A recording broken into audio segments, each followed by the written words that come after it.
All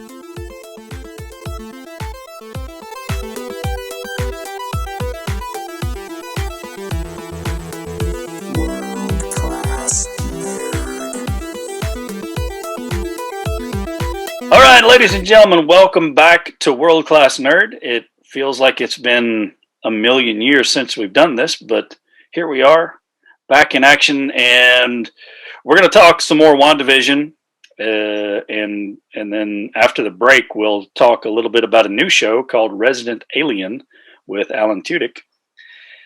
But I am joined by Paul Davis, recently released from the Phantom Zone. Welcome back, Paul. Come. Yes, I am back. That'll make sense later if you don't know right now. And I'm also joined by a rookie, this new guy that we brought to the show called Danny Wade. I don't know anything about him, but you know he wears walking off the street. Great potential. Southpaw from South Texas. Don't know what I. Okay. He's not sure what Southpaw means. Okay. All right, so let's dive into some WandaVision here, guys. Wow, the hits just keep coming. Oh boy! So this week we got the Halloween Spectacular, which would have been great if it had released, I don't know, around Halloween, but still really cool. Getting to see Wanda and Vision in their sort of mock comic costumes.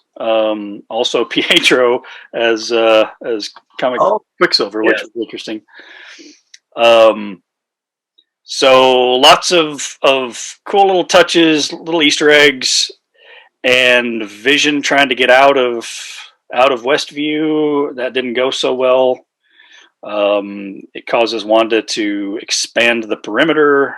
Not really sure how far, but looked like a long way. Like a lot. Oh yeah. Looks like I'm going to have an observation, and I want to talk to you guys about it. Looks like there's three sets of people here that Wanda is not in control of at all, and that would be Pietro, Vision, and her kids. Now, we know she went and snatched up Vision's body and has, I guess, somehow reanimated him. Pietro is dead. We got a little glimpse of him as a corpse in this one. First of all, what does that mean for the boys? And also, do we think the boys and certainly Pietro might be beyond? They weren't her. She didn't do that. Paul, we'll start with you. I honestly am not sure. I mean, in my mind, it could go either way. But what we do know is they're definitely not in her control, and they definitely seem to be not necessarily counterproductive to what she's doing, but they seem to be bringing up on a regular basis. Hey, we know what you're doing, and you know this is cool and all, but may not be exactly the best thing in the world, you know. But hey, Pietro's cool. Hey, sis, whatever you want to do, man. Yeah, you know. Yeah. That was an interesting. Even Pietro. That's an interesting point you bring up because he wasn't like trying to wake anybody up from it. Like Vision's, he's offended by this whole thing and wants to do something about it. Whereas Pietro's like, it's cool, whatever. But he's very aware of what's going on, it appears. To me, that goes back to the original comic versions of the characters. Quicksilver's never exactly been a straight up good guy. He's done good things, but he's not been the nicest of the characters. You know, where Vision has been a straight on paladin type character. He's been straight goodness, lawful good. Pietro is more like chaotic good. Yeah, I mean, he and Wanda both in the comics started out in the Brotherhood of Evil Mutants. So yes, it's in the title, Evil Mutants. All right, Danny, what are your thoughts? Well, I'm not really sure what to make of it. Although Pietro, it seems like he wasn't put there by Wanda. Yeah. So where did he really come from? And how did he get there? Why is he there? So there seems to be still an outside force controlling some things. I think so. And I like making her subconscious is doing something because she subconsciously wanted to see her brother again. Here he is, but not quite Maybe. the brothers who remembered. Maybe. I'm still wondering about Agnes and just how much control does she have? Is she hiding the control she has? She's obviously doing something. Yeah. There's several things that popped up that's raised a lot of questions. And two, she seems to be the other person that thinks there's something going on, that's not right here. And I think she kind of knows what's going on. Yeah, it's hard to say with Agnes because in this episode they kind of twisted me up a little bit. I was very much with you on the whole Agnes thing, that she's maybe been pretending to be under control a little bit, and maybe she still is. But this episode, she really seemed like she was under Wanda's control. But here's the thing, and this is why maybe I agree with Danny that there's more to this and she's pretending. Because everybody else, they made a big point of showing everybody else at the perimeter of the town. They're barely even moving. Yeah, it's like her control is slipping. If you're not in her direct periphery, the control slips, and they're just kind of automations going through. Just clicks. Yeah, but Agnes was at the absolute very limit of the town. Yep. And she was still able to interact with Vision, and she got all the way to the edge of town before she stopped. So I could see an angle where Agnes pretended to be sort of glitching and being under her control, but she got right to the edge of town for the purpose of drawing Vision to the edge of town, where it's just a few steps for him to go out through the whatever that is. And it not just so much that she just made it to Ellis Street. Mm-hmm. She actually went through and turned around. Yeah. Yeah. So that says a lot, I think. Yeah, I think you're right, Danny. I think there's more than meets the eye with Agnes, to a point where she could be the outside force that's acting on this. And I agree with you, Paul. I don't think Quicksilver is under her control at all. I think she was thrown by him being there, and that's why she spent most of that episode testing him, trying to him. Yeah. Even he didn't know why he's changed. He freely admitted, "Oh yeah, I know I come back different. Don't know why. Last thing I know, I was shot up, and now I'm here." Yeah. And I love though the self-awareness in this episode of things like when she asks him, "Well, what happened to your accent?" "Well, what happened to yours?" That's right. That's, I'll ask that question. Didn't she have an accent? And I did like how he said his catchphrase at one point was "kick ass," and she repeated, "Kick ass." All they needed to show was a marquee behind there at the movie theater that said "now showing kick ass." It would be great. So again, I think also with Wanda also seems to think that she's even a little more powerful than she would have thought she is. Yep. So I wonder if maybe Agnes might be boosting her a little bit for some reason. It could be. Is this Agnes like Hargraves, or is it Agatha Hargraves? Is this her witch mentor? Yeah. What was the last name? Harkness. Harkness. Is this really her witch magical mentor, kind of toying with her, or helping her, or testing her? Who knows? Yeah, or does she have some sinister motives here? I don't know. Right. But a lot of people have brought up Mephisto, and I don't want to completely turn away from Mephisto either, because there's a possibility here that you're getting House of M sort of turned on its head, right? That instead of Wanda doing away with all mutants, maybe Wanda is going to be the spark through this incident that creates mutants in the Marvel Cinematic Universe. That would be neat. I mean, it could be, and that would be very neat. Yeah, and I mean, Mephisto played a big part in the original House of M storyline. You know, with the kids and what happened with them. So, I could see that they would bring him in somehow, but that opens a whole lot of doors if you do that. You know, you bring in Mephisto, then you potentially have open areas for the Midnight Suns type stuff. You know, Ghost Rider. Yeah,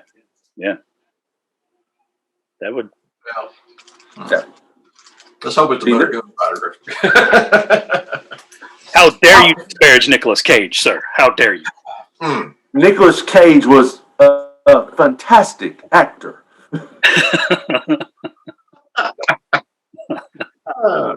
So did everybody notice the commercial in this episode? The paper towel commercial?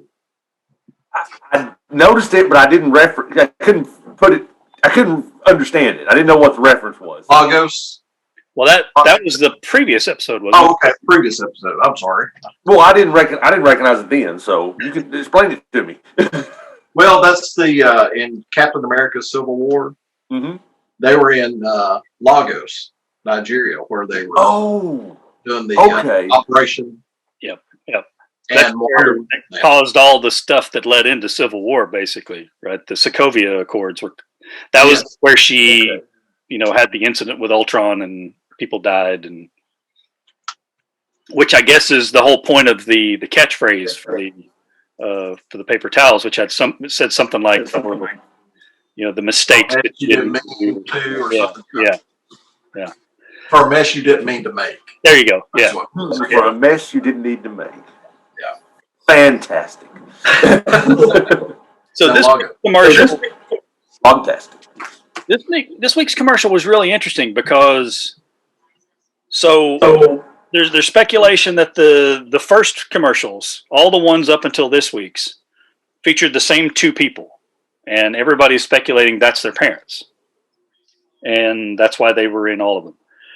But this week's commercial was the one about the yogurt, and it's that classic sort of 90s and early 2000s claymation weird little commercial, except that it took a really dark turn where the kid can't get the thing open and he starves to death. Yeah, that was yes, a little disturbing. Very disturbing. Kicking away at that. Yeah, it makes you wonder what exactly they're saying with that, especially in light of there's all these people on the periphery of the town who are stuck basically motionless, and the woman standing there with the tear running down her face. Like, are they eating? Are they able to do the things they need to do when she's not in direct control of them? Is that what they're talking about here? They've all said, the ones that we've seen wake up have talked about how much pain they're in and torture and everything. I think these people are really in pain and they're tortured, and they're probably not eating or drinking or anything. They're starving to death. Yeah. I gotta tell you, we've maybe it's a poor choice, but we've been watching the show with our daughters up until this episode, and that was like a really kind of creepy thing where they all kind of looked at us like, what was that? What? I'm thinking I might not watch the show with the kids from here on out because it may get a little traumatic with things that could go dark. Well, I think it's probably bound to go dark from here on out. Yeah. Well, my son, the mighty Benjamin. Ben, when it went dark, he got more interested. Right. Please.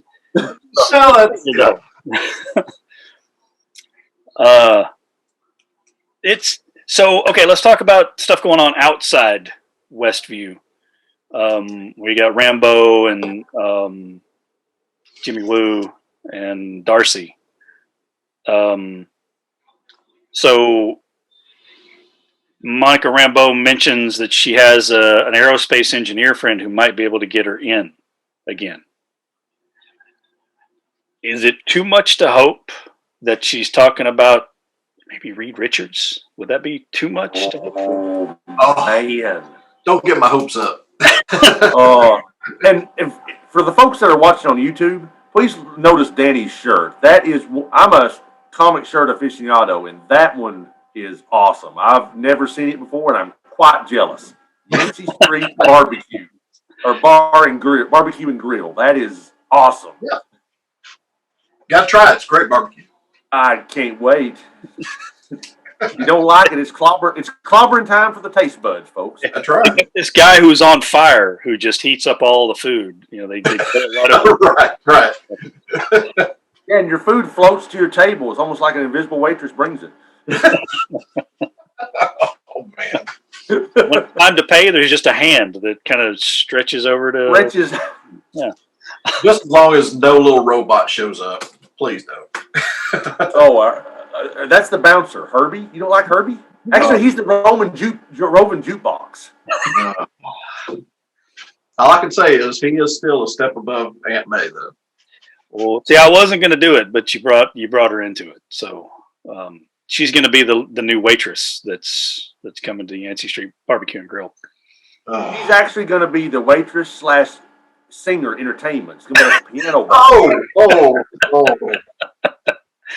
And that does mean entertainment with entertainment. Oh, it's not that kind of barbecue. That health standard. It's when I'm talking like piano bar she sings. It's there when May's there. It is that kind of thing. I may be going towards Danny's way of thinking. Oh, it's fine. This version of Aunt May is like 18. So. No. Well. So, I mean, I don't know that we're going to see the person that she made reference to, although that would be awesome. That would be awesome. We might get a name drop, right? She might name drop him as Reed Richards or Dr. Richards or something like that as just a setup, because we all know the Fantastic Four movie is coming, so you got to start building that foundation somewhere. Did you notice the key where they talk about Monica Rambeau's genetic code is being rewritten every time she goes in there? Yeah. I believe that's where they're leading to her powers coming out as Photon. Yeah, and I guess my question is that going to be something that just happens for Monica Rambeau to be Photon? Or like is that happening to everybody that's in Westview? And that's how they become mutants, right? Oh, that's a good point. That could be what causes the mutants to come about. Good point. Yeah. You might have a Jean Grey and Cyclops out there at the edge of town, trying to hang a light or something, Yeah. And it's a short drive from Westview, New Jersey to New York for a school to help these people deal with what's happened to them. Where are they at? Westchester, the nice countryside of Westchester, upstate New York. That's where the X-Men are. Well, that's where the X-Men mansion's supposed to be. Yep. Just a short trip up the road. Yeah. Kind of get them out of that, get them away from the small town they're in, but to go to another small town. Yeah. This is this custodian. He's blue, he's fuzzy. He's hanging from a chandelier by his feet. I would really love if this is leading into X-Men and Fantastic Four in some way. I'd really love to see the X-Men. Like let's start it with the original crew. Like actually, for once. You can progress to the next group of X-Men pretty quickly if you want, but why not take your time with it and slowly build? I mean, they did it with the Avengers, right? They slowly built the Avengers over a number of films. That'd be really cool to build the X-Men over a number of films. And then, once the actors get tired of playing them, as long as you can keep Professor X around, then you bring in the new crew of X-Men, and there's plenty of characters to replace them and keep the franchise going. They don't have to just mix and match right off the gate. Well, we got to get Wolverine in there first thing we got to. I was gonna say that's gonna be the only problem, because every studio executive ever is gonna say we have to have Wolverine first, and we got to have Deadpool because he was a foundation of the X-Men. The thing is, they can have Wolverine be in his own movie. Have him be in a couple of Wolverine movies before you ever even put him in the X-Men. Tell his origin with Alpha Flight and all that stuff, right? Oh, don't tease me with an Alpha Flight reference. I'm telling you, why not? Look, they made the Guardians of the Galaxy a worldwide franchise. Why can't they do something cool with Alpha Flight? Oh my gosh, I could see a fastball special with a Sasquatch rolling up a puck and throwing him. Oh, that'd be awesome. Hmm. I don't know. Where does this go next week? Directly from here, what do we get next? Danny, any thoughts? Well, I'm kind of going back to uh, Pedro, that when it came out that they started talking about how he looks now, I noticed they made a point to talk about that. And it's like, well, why you look different? I don't know why I look different. I mean, is this part of the genetic code thing too kind of playing out? Or I know this is their way of trying to go from one actor to another, maybe to bridge that, but I don't think so. And I think this is full on multiverse stuff, man. I mean, it could be the way of bridging the actors. To me, it was a way of bringing in the X-Men because that was bridging the multiverse, bridging actors, multiverse, and bringing the X-Men because that was a Quicksilver from the X-Men franchise. yeah. I could see it kind of working all three of those angles we're talking about. I think going forward, I almost think she might start losing control of her own power. I And actually think may she's start starting. getting out of control. I Yeah. think you nailed it on the head, Danny. I think she's starting to. Yeah. I mean, look, she's already had trouble controlling people out on the periphery before she maybe doubled or tripled the size of this thing. That's going to be really interesting to see how stretched thin is she in the next episode. And there's going to be a lot of blowback from when Vision gets a hold of her now, since he knows what's going on. And now And Darcy back in there now too. Oh yeah, that's a big cliffhanger, right? What's happened with Darcy? What's she? What? Everybody else got turned into clowns. What happened to Darcy? I liked how they're turned into clowns. That was awesome. It's a great show still. Absolutely. Great show. Phenomenal show. Yep. I think it has still gotten better from week to week for me. Like I'm more invested in it with every show. It's not lost any of its appeal at all. Even after looking a little bit behind the curtain and getting some answers, there's still so many questions. I'm feeding off this thing every week. Yep. Same here. And after getting an extended look at Falcon and the Winter Soldier from the Super Bowl trailer, that once this is over, we still got a pretty intriguing series ready to go almost immediately after this series is over. I see that as the buddy cop superhero show that we've all been wanting. Yeah. But I would expect that the Marvel and Disney are smart about all this, right? They know they don't have a lot of films coming out this year necessarily. There's some in the later half of the year.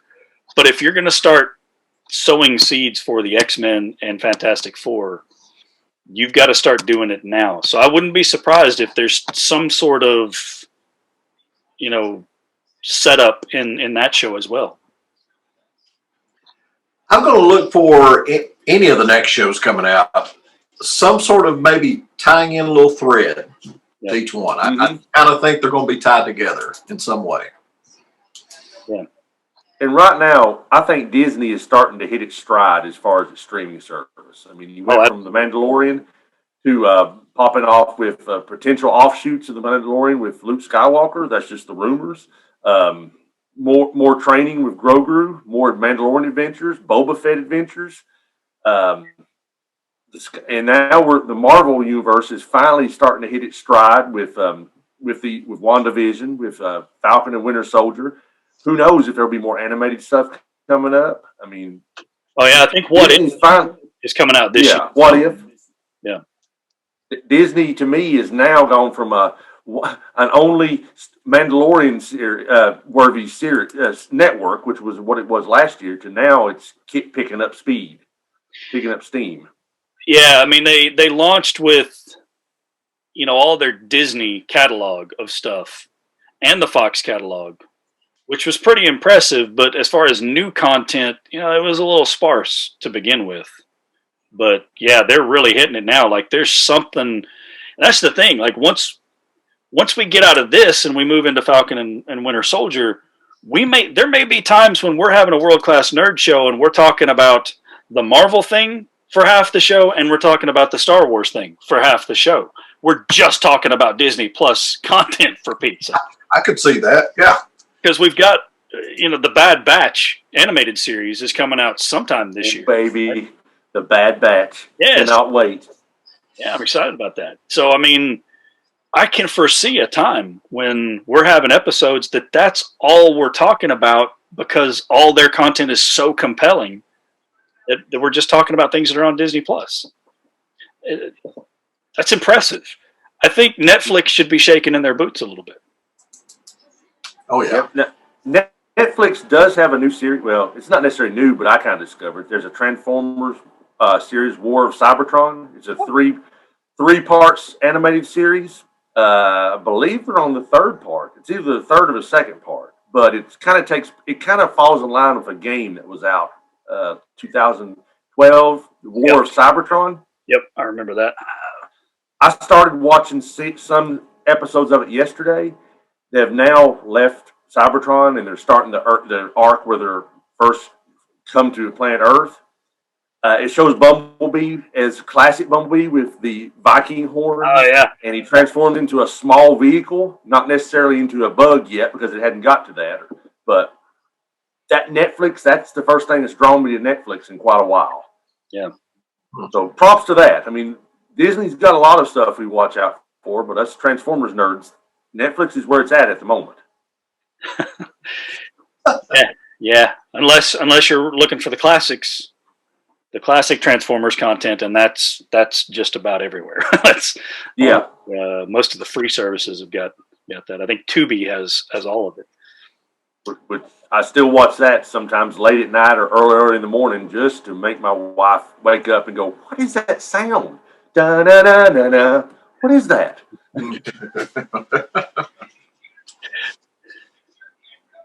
All right, so let's take a short break. Get a word about our sponsors, and then when we come back, we will talk about a brand new show that's airing on Syfy called Resident Alien. All right, welcome back, folks, to the second half of this week's World Class Nerd. We're going to talk about a new show on Syfy called Resident Alien that features Alan Tudyk, and I expect that, like all really entertaining series featuring Alan Tudyk, this will probably be canceled somewhere before the first season is even over. But we can always dream, right? Paul, what are your thoughts on this show? This is off the beaten path, man. It's oddball. It's oddball, and I love it. So far, I really enjoy it. I mean, I'm a huge Martian Manhunter fan from DC Comics, and I'm also a huge Warner Brothers fan of Marvin the Martian. This is like Marvin the Martian Manhunter goes to Colorado. I mean, it's quirky, it's funny, it's hard to describe, folks. If you haven't seen it, you really need to watch it. It's really just it's good stuff. And if there's anybody out there who's an artist, even a bad artist, if you can make a piece of artwork of Marvin the Martian Manhunter for it. Please, yes. We'll put you on a whole episode. All right, you can come on a whole episode and guest with us, and we'll let you talk about whatever you want to talk about. That's a guarantee. I want to see that. So I want that T-shirt. Oh, that T-shirt would be awesome. Yeah. So this show feels to me like you took Northern Exposure and Third Rock from the Sun and maybe like some Twin Peaks and put it all in a blender and then just threw Alan Tudyk in it. And it's got some serious comic vibes, some really weird vibes, and there's some drama in there I wasn't expecting the drama, I guess. You can almost say dark comedy, but no, not quite. Well, It's just this side of it, I guess. Some of it's just situational comedy. Some of it is just your alien amongst humans not knowing the customs comedy, and that's situational. Some of it is dark, like gotta kill the kid, gotta get a jug of milk. Can't forget the milk, gotta kill the kid. I feel like that kid's gonna end up being his best friend. Possibly, yes. Or they're just going to be horrific enemies all the way through. I don't know. That's his arch nemesis. That darn kid that can see him. Stupid kid. So we've watched the first 3 episodes as a group here. We've all watched the first 3 episodes. The premise, for those of you who don't know, and again, we're spoiling the crap out of the first 3 episodes for you. So if this is your first experience with it, you might not want to start with us. But the basic premise is he's an alien. He crashed on Earth. He had to adopt a human form to blend in, to survive. He did that by killing the guy who originally looked like he does now, and then adopted his form and hoped to just kind of hang out and find the crucial pieces of his ship that he needs, including the bomb. It turns out it's a bomb. What was Marvin the Martian's P-38 space atomizer? P-38 space modulator? That's what he's looking for. Yes. So, but then the doctor of the town gets killed, and they bring him in because the guy who he looks like was a doctor, and they bring him in to an autopsy and postmortem and all that stuff, and now he's just entangled in all of the town's stuff. So, this is pretty good acting from Alan Tudyk, because it doesn't feel like Alan Tudyk in any of the other things that he's been in. Danny, you're probably more accomplished or more, acquainted with it than anybody. What do you think? Well, I think this is just another example of, it's not Alan Tudyk playing an alien. I really think Alan Tudyk is an alien, and I think he's done a pretty good job at playing a human. He's just going through his star log and like day one, planet Earth. Well, I'll just act like I did then. He's starting to get roles as aliens, like he's not a human, he's an alien. Come on, nobody acts the way Alan Tudyk does. I believe that Alan Tudyk is, in fact, an artificial intelligence. He's a robot who was sent to Earth to portray as many different characters as possible as he gathers data on us and sends it back to the mothership for our eventual destruction. But he is programmed to play whatever character, and he does it flawlessly. I mean, this is completely different from K2SO, right? It's completely different from Wash. It's completely different from the guy that he did on what was the other Joss Whedon show, Danny? Dollhouse. Villain. Con Man. So how about completely different from Hey the Chicken in Moana? Well, there's also Mr. Nobody from the Doom Patrol series. It's a little bit like that, but ironically, I think it's more like Steve the Pirate from Dodgeball. Less puffy shirts though. Yeah. Which, yeah. I got to tip my hat to the guy, man. He's good. He's good. He plays a human better than anybody I've seen. So, but I reiterate, I think it's doomed. I don't think this is going to find a huge audience, despite the fact that it's quirky and it's fun. I think it'll have a cult audience 5 years from now. People will still be quoting this show, but I don't. When we get a movie. But I don't think the show will be around in 5 years making new. No, probably not, because I love it. Just like Firefly, that's Danny's favorite, and nobody loves it more than I know than Danny does, and it's what, 10 years later, 15 years later, we're still quoting it. A lot of years later. Yeah. So supporting cast, because he's the central piece of this, right? He's the thing that draws you in and makes you want to watch the show. But these are some quirky, oddball people in this town. Oh my goodness, the sheriff and his deputy. The sheriff is wow. They call me Big Black. No, I'm not comfortable calling you.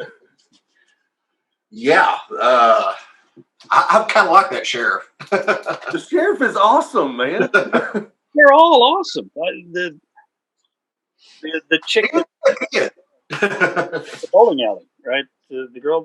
Yeah, the chick at the bowling alley. The girl who runs the bar. I mean, they're all like these weird characters. The mayor is weird. He's this young mayor guy who's like totally unsuited for his job, and him and the interplay with him and the sheriff, where the sheriff wants to do these crazy things like you would see on Law and Order until Paul, that was your cue, man.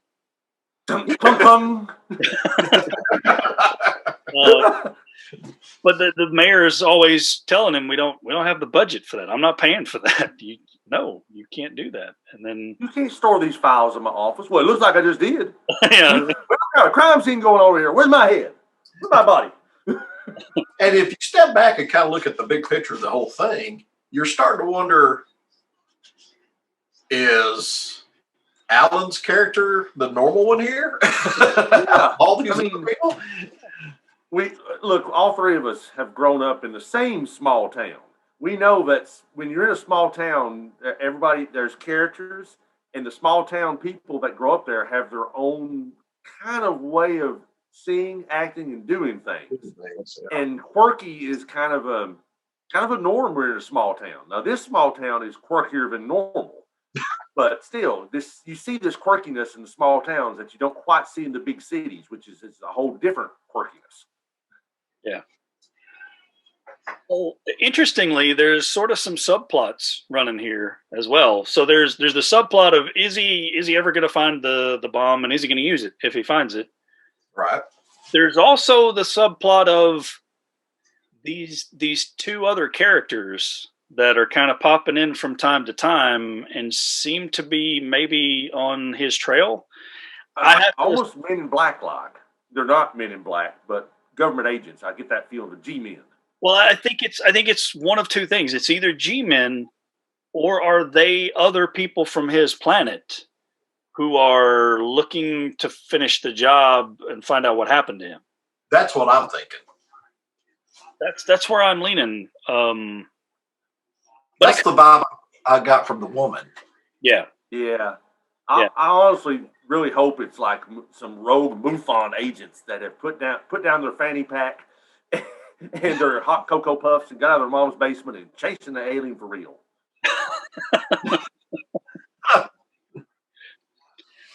Whatever it is, I got a feeling it won't be exactly what we're expecting, because that seems to be kind of how this is rolling.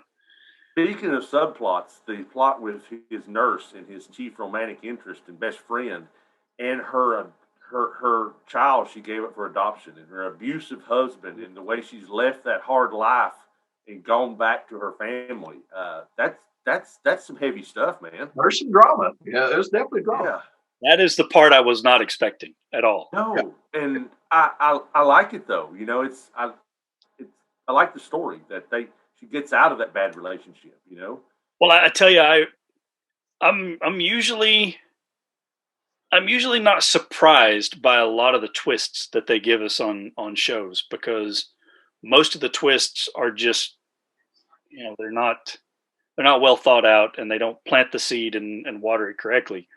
I didn't see the whole thing with that being her daughter coming. That completely come out of left field to me, and I just mouth dropped. Yeah. Jaw dropped. Yeah. I was not thinking that was the case at all. So kudos for a surprise there, and then a twist that gives it all a little bit more flavor.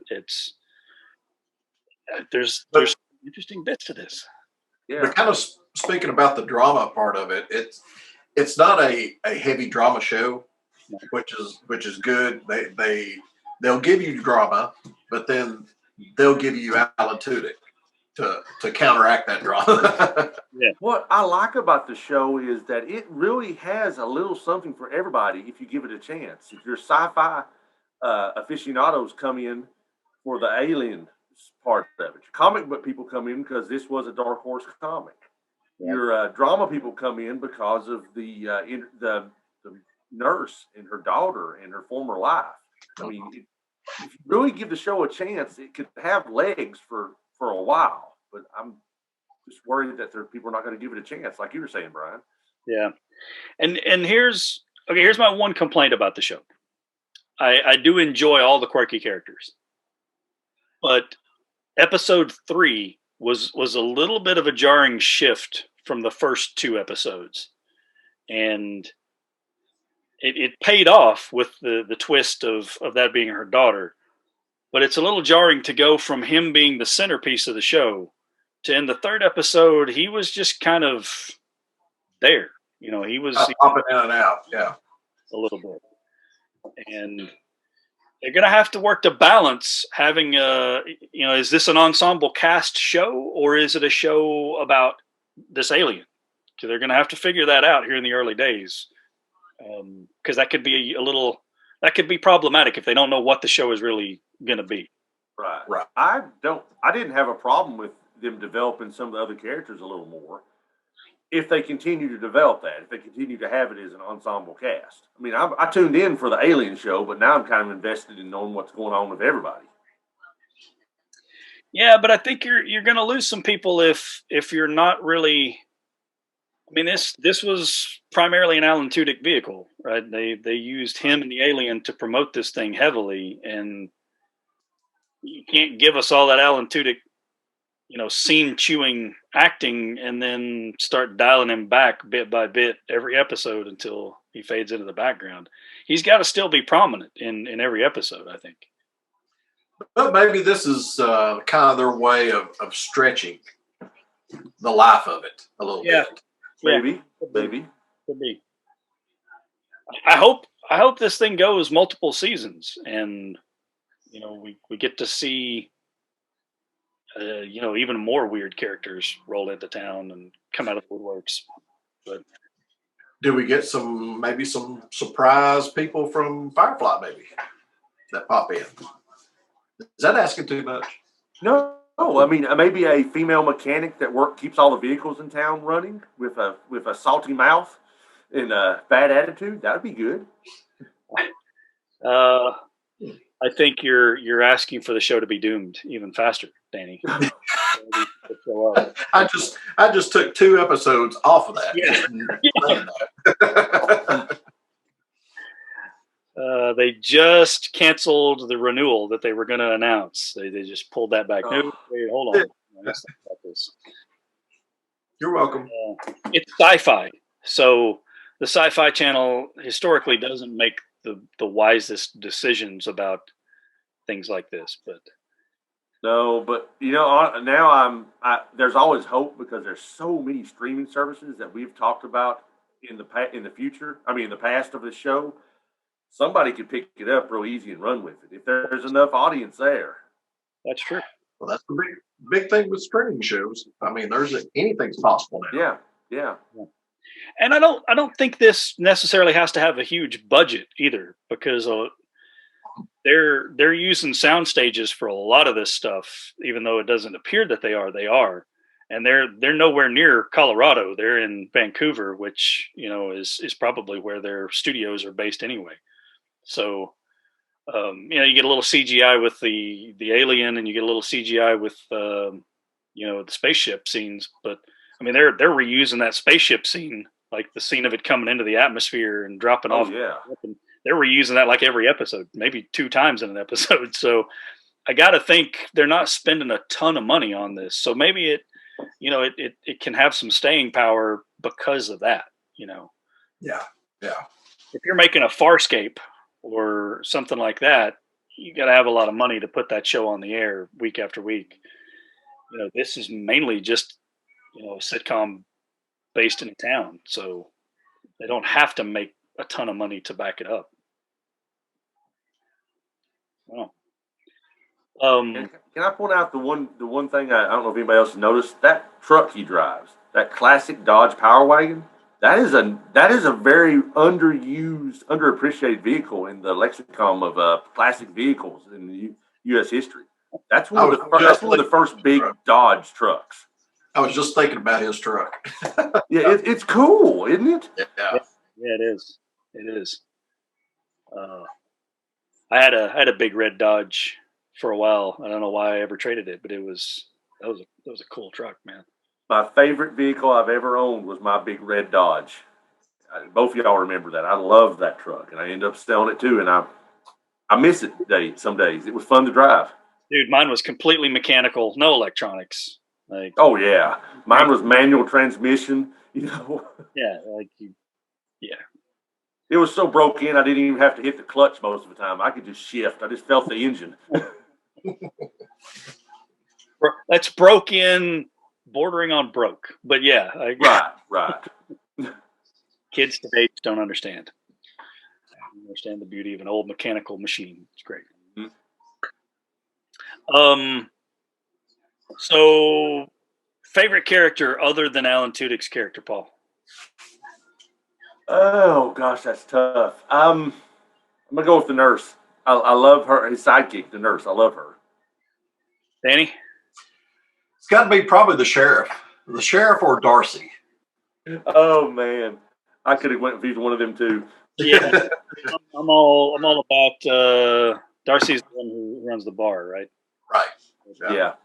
She's my favorite character other than Alan Tudyk. I think just kind of over the top humor. That scene where she's trying to get a reaction from him. Oh, gosh.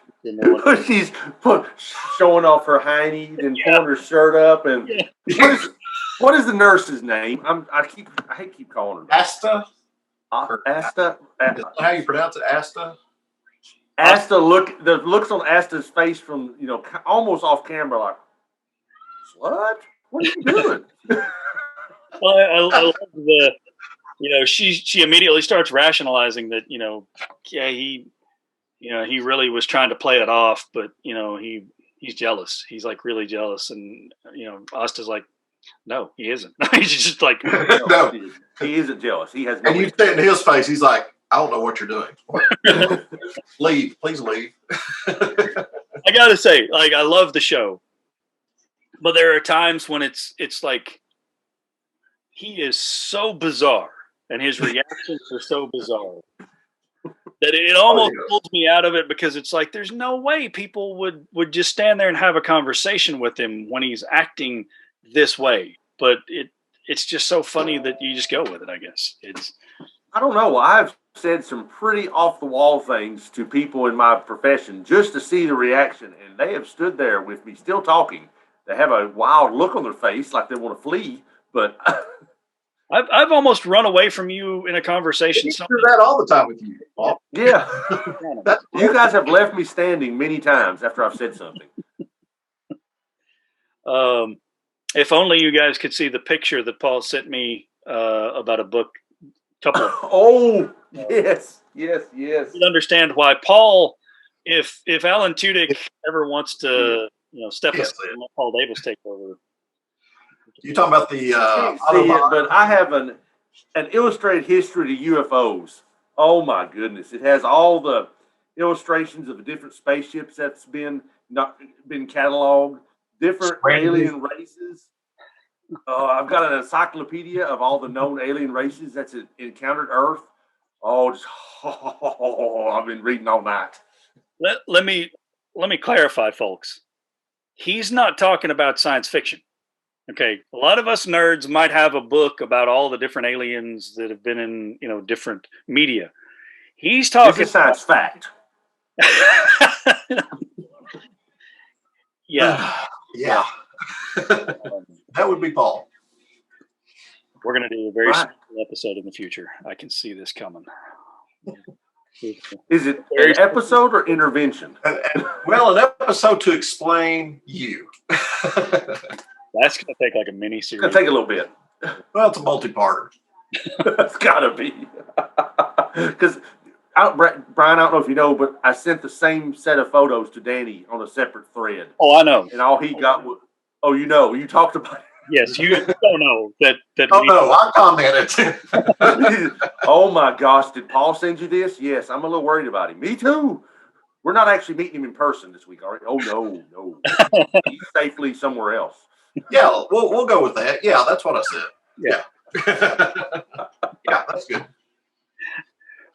These Zoom meetings are probably being monitored by government officials and aliens because of what Paul Davis knows about the conspiracy. Oh, yeah. I know who's in secret control. I know about Area 52.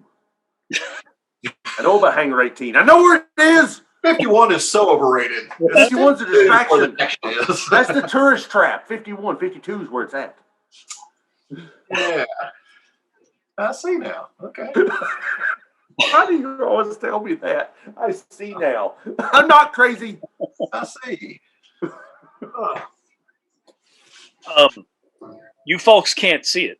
There's a complete, full, like 1/8 of an inch thick tinfoil layer underneath that Green Lantern hat that Paul wears to protect him from the alien mind control. So, incidentally, on Resident Alien, the little boy loses his tinfoil hat. I felt his pain. yeah.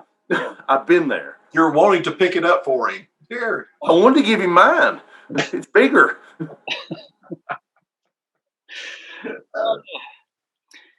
And on that note, folks, we're gonna stop this before Paul becomes the subject of Resident Alien Season 2. Exactly. For the reptilians, stop our feed. Okay, so next week, guys, we'll talk more WandaVision because there's more twists and turns coming there. And we'll also talk more Resident Alien because so far it's compelling stuff. So maybe we'll be joined again by Heather and maybe even by Jill if we can arrange to get them back from Tahiti. So yeah, they're there together drinking little drinks with umbrellas and laughing at the men they left behind, which is us. Yeah. Okay. We'll go with that. Yeah. It's good an explanation as any. So one last reminder before we leave the air. It's still there, folks, to be the first person to leave a voice message through our podcast host. Go to the link in the show notes, in the show description. It'll be there, I promise. I'll even post it on Twitter. There's going to be a link. Go to follow that link. Be the first person to leave us a voice message. Let us know in that voice message if you want us to use it on the show. Ask us a question. Tell us we suck. Whatever you want to do. Yeah. Leave us a review, please. Yeah. And we're gonna send you a pair of Doom shot glasses. And they're really cool. They look like shotguns. Again, I'll post a picture of that on Twitter with the link. And this is a feature that is part of Anchor service. Nobody's used it yet. We don't know how it works. We're dying to see how it works. So we're just asking somebody, please go to the link and do this so we can see how this even functions and if we want it to be something that we do in the future or not. So there's that. If you're watching this on YouTube, again, it's all down there in the links. Hit like, hit subscribe. Right here. That's Danny actually underneath your screen. Well, I was pointing down to below Danny, past his head, right there. Where? Go south on Yancey Street. Yeah. Perfect. If you're watching us on YouTube and you like podcasts, listen to us on the podcast. Also check out our comic podcast, Tales from the Long Box. Go to our website, check out some of our articles. Let us know what you think of those as well. We got reviews of comics and things like that on there. Follow us on Twitter. Just engage. We know we got an audience. We see the numbers. You guys are out there, so let us know what you like, what you don't like. and I'll stop berating you there. All right. Otherwise, we'll send a picture of what Paul looks like in his alien form.